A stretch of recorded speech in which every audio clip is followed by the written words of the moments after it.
Okay, so during the week this happened. We got a silver play button, but not for this channel.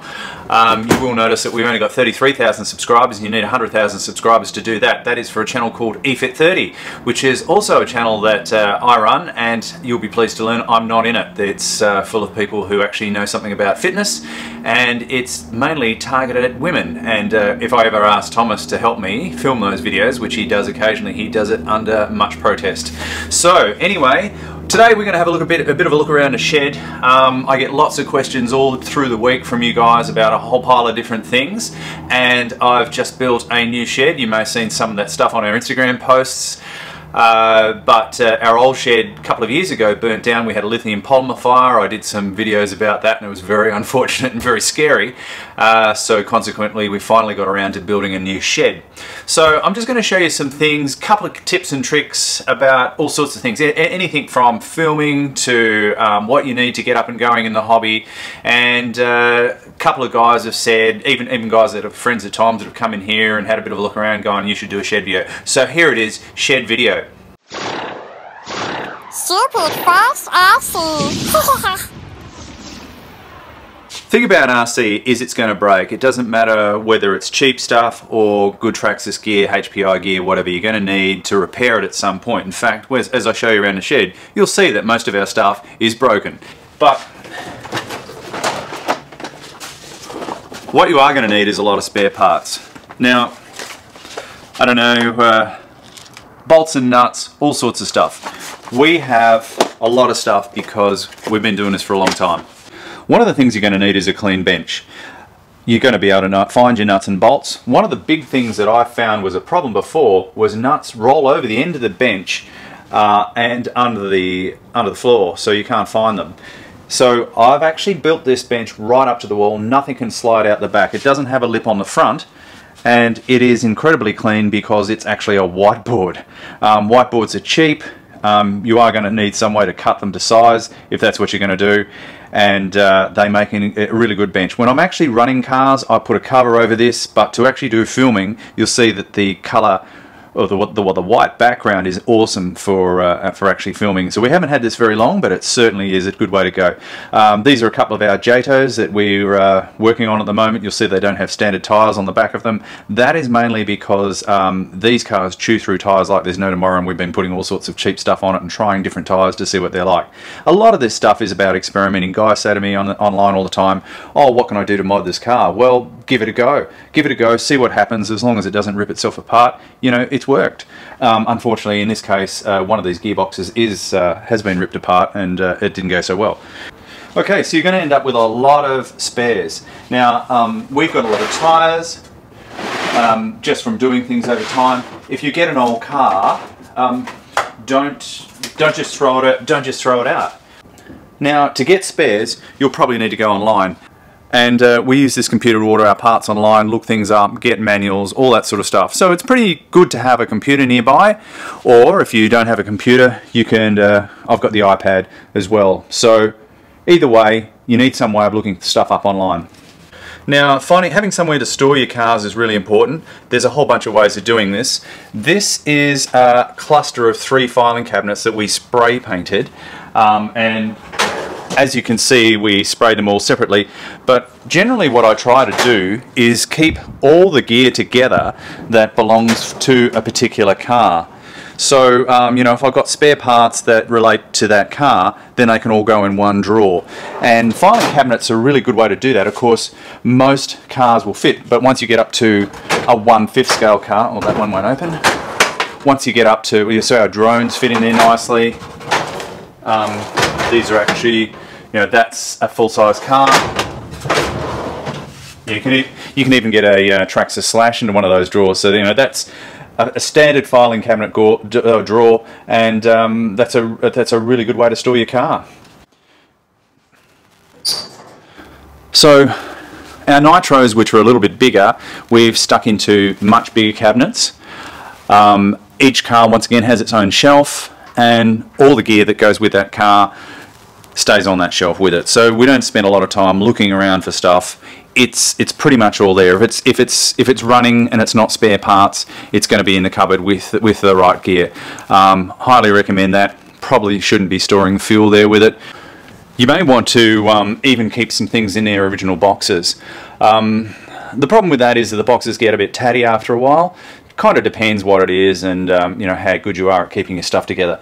But the original box is always a good idea, but yeah, and some things, the other problem with it is once you've assembled it, it won't go back in the box, so doesn't always work. The cars that are most difficult to store are the 1/5 scale cars because they're just so damn big. What we've managed to do here is get a shelf which they almost fit into. They're really hard to get in and out. That's a twin engine Titan Twin. And manuals, of course, somewhere along the line you're going to have to store all your manuals. We've just dumped them all into a box. We originally had them all nicely in files, but as time has gone on, we've just accumulated more and more manuals, and they've just all gone into the box. The reality is most of the time we just look stuff up online if we need it anyway. We get a lot of stuff to review, so tubs are also a good way to go. Tubs are good because you can stack them. The disadvantage with tubs is that if you want something out of the bottom tub, obviously you have to get all the tubs that are above it off and on the ground. So that can be annoying. That's where shelves are really good, or also the drawers. You know, if you can put them into a drawer, you can drag the drawers in and out and you can get to everything. That's what I really like about the drawers. Battery storage. Well, probably not the best way to store your batteries, but at this point in time we've only just moved in this shed, but I'm actually going to put these into a steel cabinet of some sort so that if something bad does happen and there's a fire, it'll be isolated to just that point. This shed actually has 3 fire alarms in it and 2 fire extinguishers, so we're very conscious of problems with batteries. The second part about the battery charging thing, this is a battery charge station which is specifically designed for soldering and for battery charging. That's a barbecue hot plate along with a charge bag, a LiPo charge bag. So we put the batteries in there. They're also on a barbecue plate which is also backed by tin, and up here we have a fire alarm. So we've really taken this very seriously this time. We had an issue in the past and we don't want a repeat of that. Now this is a compressor and it's a very important part of the shed, although we never mention it. We use it for cleaning the cars mostly, and for blowing dirt out of things, blowing water out of things, but we've been through about 2 compressors in the last. A compressor on average lasts us 5 years, so that gives you some idea of the wear and tear on this machine. The hose is on a hose reel, and we use that connector mainly to blow out the dust, big bits of mud, whatever it is that we've got in there. And the second part of the cleanup, I use one of these and metho. Now metho is not going to melt any of your plastic parts, which is fairly important. Well, it's extremely important, let's just call it what it is. And I use that to blow out anything else. And to finish it off, if you want to clean your actual car bodies with something, I use this. It's a silicone-based cleaner. I don't know if you can get that where you are. It's Mr. Sheen. It's a fairly Australian product, I think. Could be wrong about that, Australian and New Zealand. But it's just a furniture cleaner, and it's a silicone-based furniture cleaner, and that is a really good way to bring up the plastics, the tyres, if you want it to be really clean. I don't necessarily get these things really clean, I get them functionally clean.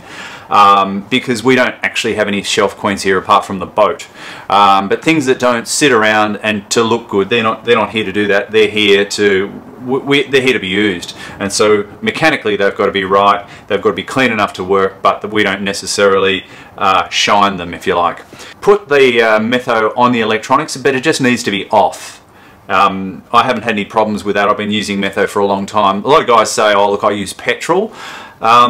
Got to be careful with petrol, because if you get a cheaper car, there are things that are going to melt using petrol, and so there aren't too many things that and the good thing about metho is it evaporates completely. You do have to be careful, because if there's a fire, a metho fire is very hard to see, so you don't want to put it on while it's hot. You make sure it cools down. And the other thing that you could do if it's tyres as well, soap and water. You know, you can just take the tyres off and put them in a sink with soap and water. That's the other way to clean stuff up, and you can clean your body up that way as well. And certainly that's the way I clean air filters, and lots of other guys have said the same thing. I want you to just put it in petrol. But once again, you know, petrol has an ability. It's a chemical, and it's going to mix with stuff. So is water, I guess, technically, but water is a lot more inert than petrol. sometimes it takes a while to get around to fixing the cars, and so we write what's wrong with the cars on the whiteboard before they go away so that we can buy the parts, and when the parts come in we remember what's wrong with them. It might be months between repair jobs, so it's important to write stuff down and then you know what's going on.